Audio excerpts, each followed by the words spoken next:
And welcome back to Sunday Agenda. Voters in New York's 3rd Congressional District cast their ballots last week to fill the House seat vacated by George Santos. The race pit political novice Republican Mazi Pilip against Washington insider former Congressman Democrat Tom Suozzi. A rarely highlighted district suddenly had the attention of the entire nation, and is it a bellwether? Tom Suozzi won by a lot, nearly 8 points. While that may be disheartening for some Republicans, there is still hope and a very real chance to get that seat back soon, because again, this was a special election, and who better to talk about New York politics than, of course, my next two guests. Former New York Congressman Peter King, and also former Westchester County executive and Newsmax host of Saturday Agenda, Rob Astorino. Thank you guys so much for joining us. I love you both. Congressman, what do you make of people that say, you know what, this is not good for Republicans? If Mazi Pilip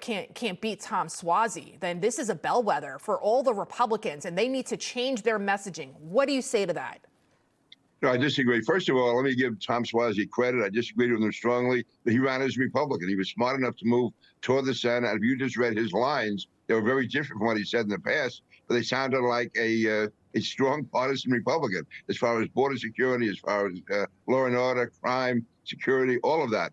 That was number one. Number two, he was very well known in the district. He's been running one way or the other for 30 years in Nassau County. He represented that particular district for 6 years. As far as Mazi, I thought she ran an excellent campaign. I'd have to say that she actually got a slightly higher percentage of the vote in that district than Donald Trump did in 2020.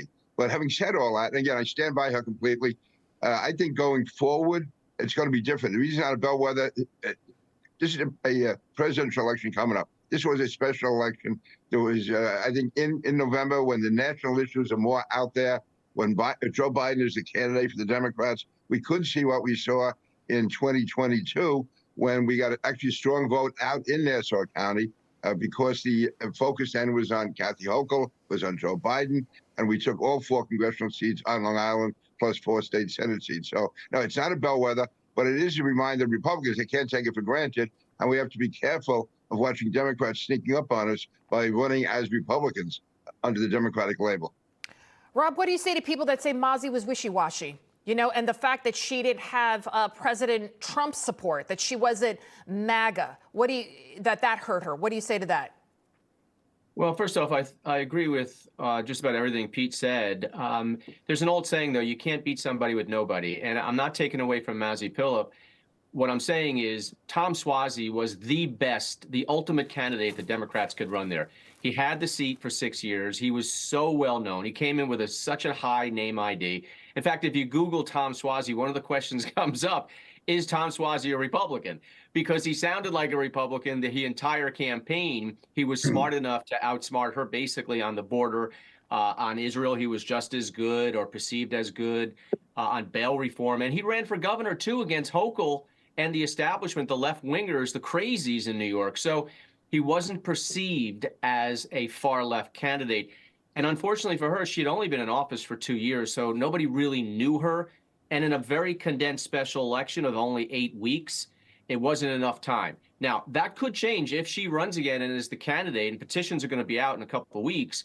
So if she runs a regular election in November and has a much longer ramp to get her name out, and the dynamics will change with a presidential election. So it's not an impossibility to take the seat back. It'll be harder to beat an incumbent now. But no, I mean, I think, look, she is a registered Democrat. There was some mumblings and rumblings underneath with some of her stances. But overall, it was just a very different dynamic. Right. I mean, I saw Tom Suozzi. They called her George Santos Part 2. Yeah, that's silly. Yeah, that was pretty bad because people were afraid, because look what George Santos did. He scammed a lot of people. You know, President Trump, of course, he wasted little time calling out Pilip on Truth Social. This is part of it. He wrote, I have an almost 99% endorsement success rate in primaries, but just wanted this very foolish woman, Mazi Pilip, running in a race where she didn't endorse me and try to straddle the fence. What do you think about that statement, Congressman King? I don't think you're too happy with it. No, I'm not at all. First of all, it's to me a cheap shot coming in after the fact. and taking a cheap shot at someone who ran such a strong campaign and actually did better than he did in that district. As Rob was saying, this was a condensed 6 to 7 week election, and you had Christmas and New Year's there, so it made it even shorter. The reality is that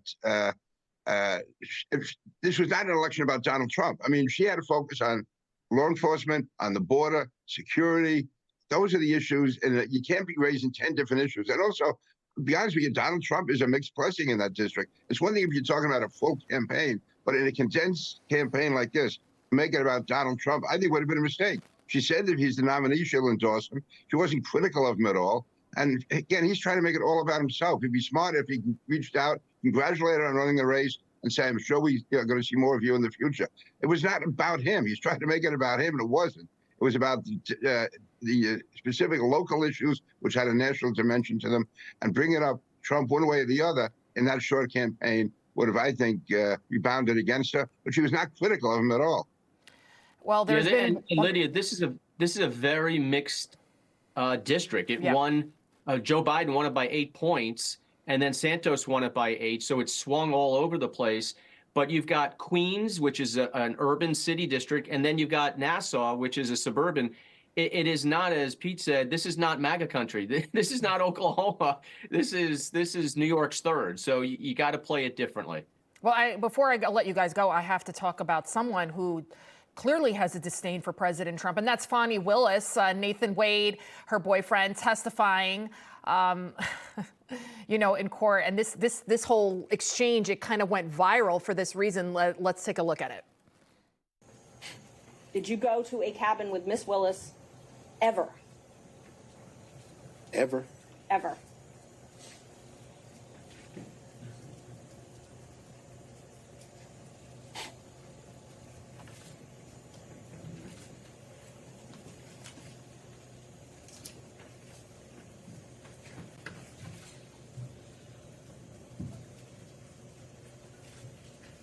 No. Talk about a pregnant pause. We were talking about it beforehand with the executive producer, Jason. We're like, maybe he's thinking to himself, did I meet her at the Love Shack? Did I take her? I got to get your Congressman King. You've been in politics for decades. I mean, have you ever seen anything like this before? No, and it's apart from their personal life. The fact is, this is the prosecutor and the hired special prosecutor who's going to be taking on the president of the United States, one of the first ever criminal trials of a president, charging with serious crimes of racketeering and conspiracy.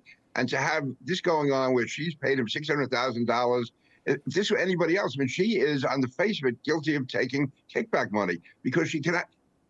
This guy put up all the money for the trips and everything else. She claimed she reimbursed him. She can't prove it. She said she did it by cash. That's what the mob guys say. So the presumption was on her to show that she did reimburse him. She can't prove one penny that she reimbursed him. And to me, what should happen is they should take her out of the case and move this case to an entirely different district attorney's office. Because to me, the whole office has been impacted by this. And I think a new district attorney in another county could well end up just dropping the charges altogether. And then Rob Astorino, we're showing her right there how she was like sitting like this, and she's winking, and she's all defiant, and this is everything you're not supposed to do when you are testifying, especially for your career, because that's what's on the line right now is her career, her credibility. Look at this. What did you think of her theatrics? Well, first of all, it was crazy that day. This is going to be like Super Bowl ratings. There must have been 100 million people that at some point watched this because everyone was texting each other, are you watching this? Are you watching this craziness? And she was so smug, so defiant, so indignant.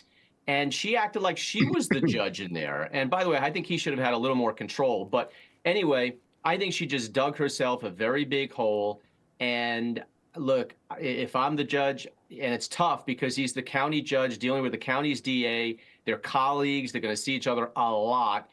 But on the merits, she should not be any longer in charge of this case. And whether you throw the whole case out is a separate story, but she's been compromised in too many ways to continue. At one point she said, I object. It's like, you're the witness. How are you objecting? Yeah. And then, of course, there's the talk about her dress being on backwards. And then we found out she got it from Amazon.